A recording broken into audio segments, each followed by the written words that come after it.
वाल्मिक कराडला जेव्हा जिल्हा रुग्णालयातून तपासणी करून बीड कारागृहात नेलं जात होतं त्यावेळी पत्रकारांनी वाल्मिक कराडला जामीन अर्ज करणार का, काही बोलणार का असे प्रश्न विचारले।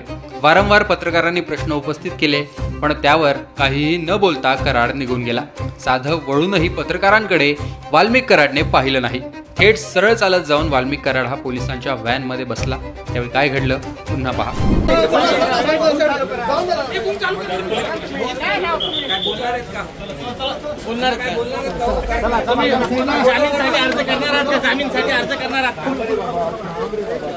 जामीन कुठे मिळाली, जामीनसाठी अर्ज करणार आहात का तुम्ही?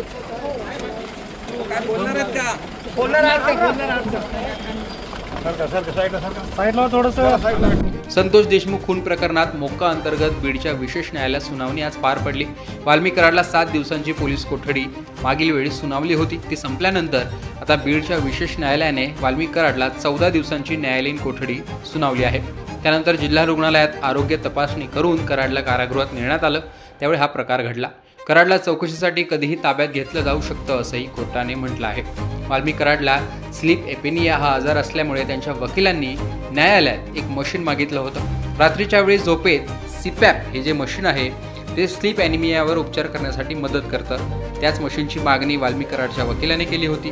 त्याप्रमाणे न्यायालयाने वाल्मिक कराडला हे मशीन देण्याची मान्यता दिली आहे।